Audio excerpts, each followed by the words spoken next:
Değerli qardaşlarım, izzətli möminlər,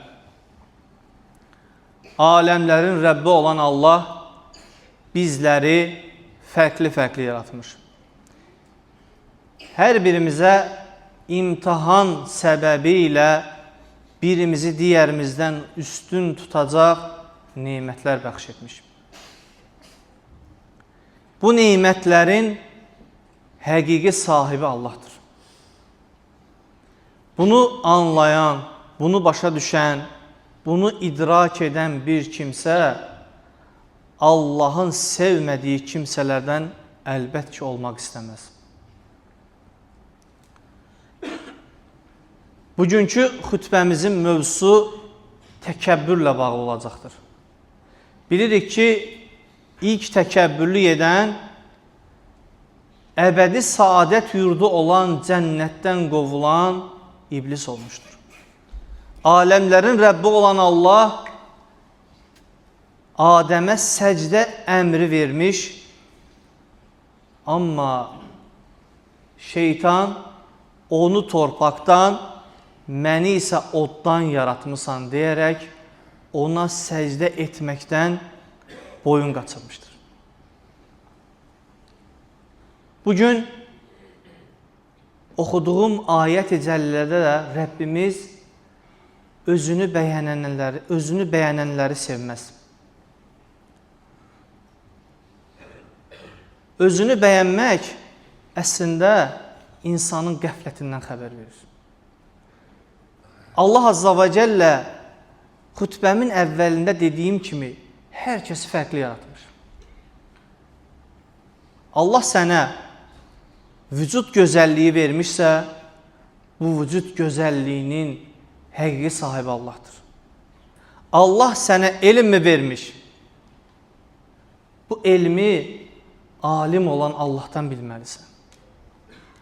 Allah sənə mülk mü vermiş? Bu mülkün həqiqi sahibi Məlikəl mülk olan Allahdır. Rəbbim sənə vəzifən vermiş. Bil ki, izzətin tamamı Allaha məxsusdur. Onun Rəsuluna və möminlərə məxsusdur. Qardaşlarım, kibir özünü bəyənmək, üstün görmək, özünü bəyəndiyi halda digərlərini xor görməkdir. Belə olduğu halda Allahın özünə məxsus olduğu kibriya sifətinə qarşı sən bir haqsızlıq edirsən. Və Allahla böyüklük iddiasına qalxırsan. Böyüklük iddiasına qalxanların Quranda necə zəlil olduqlarını görürük. Firavunun, Nəmrudun, Qarunun acı aqibətini Quran bizə xatırladır. Dəyərli qardaşlarım, Uca Rəbbimiz Nisa surəsində belə buyurur. Allaha ibadət edin və heç bir şeyi ona şərik qoşmayın. Ata-anaya, qohum-əqrabaya, yetimlərə, yoxsullara, yaxın və uzaq qonşuya, yaxın dosta, yolda qalana və əlinizin altındakılara yaxşılıq edin. Şübhəsiz ki, Allah özündən razı olan lovğalıq edənləri sevməz buyurur. Baxın, Allah bizə yaxşılıq etməyi və yaxşılığın arxasınca isə özünü bəyənməməyə əmr edir. Çünki əgər sən yaxşılıq edirsənsə, bu yaxşılıq əslində Allahdandır. Necə ki, bağban öz padişahına, sultanına verdiyi, ikram etdiyi bir şey əslində hardandır? O sultanın, o padişahın bağının mülkündəndir. Yəni, öz mülkündən sən Allah üçün verirsən. Və başqa bir ayət-i cəllə, Nəhl surəsində, şübhəsiz ki, Allah onların gizlətdiklərini də aşkara çıxardıqlarını da bilir. Həqiqətən o təkəbbürlənənləri sevməz. Qardaşlarım, bir insan gözəl geyinməyi sevər. Bir insan yaxşı maşın sürməyi sevər. Bir insan yaxşı evdə yaşamağı sevər. Bu kibir deyil. Çünki Allah Resulü sallallahu aleyhi və səlləm bir hədis şəriflərində belə buyurur. Allah gözəldir, gözəlliyi sevər buyurur. Baxın, Allah gözəldir, gözəlliyi sevər. Amma bu saydıqlarım dünya mənfəətləri nə zaman kibirə girər bilirsinizmi? Mənim sürdüyüm maşın digər maşınlardan, hər kəsin maşından daha yaxşıdır. Mənim sürdüyüm maşından Azərbaycanda yoxdur. Mənim geyindiyim bu paltarlar ən lüks paltarlardır. Ən brend paltarlardır. Belə düşünərsənsə, qüsura baxma, sən təkəbbürlü etmiş olarsan, böyüklük göstərmiş olarsan. Əsl təvazu sahibləri haqqa qarşı boyun əymişlər. Özlərini heç zaman böyük göstərməmişlər.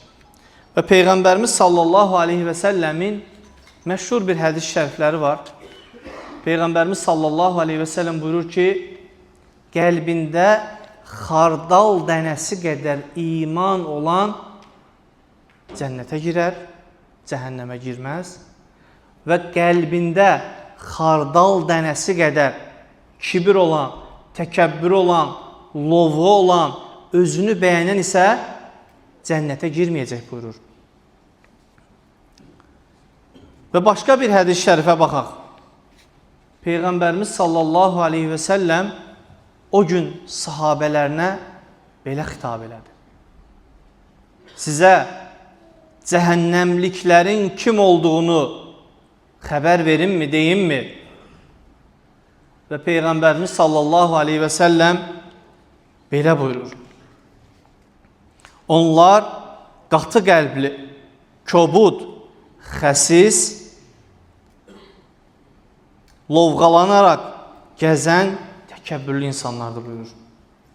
Baxın, Peyğəmbərimiz sallallahu aleyhi və səlləm bizə cəhənnəm əhlinin kimlər olduğunu xatırladır. Birincisi, qatı qəlbli, kobud, xəsis və lovğalanaraq gəzən təkəbbürlü insan Peyğəmbərimiz sallallahu aleyhi və səlləm cəhənnəm əhli olduğunu bizlərə bildirir. Təvazükarlıq nədir?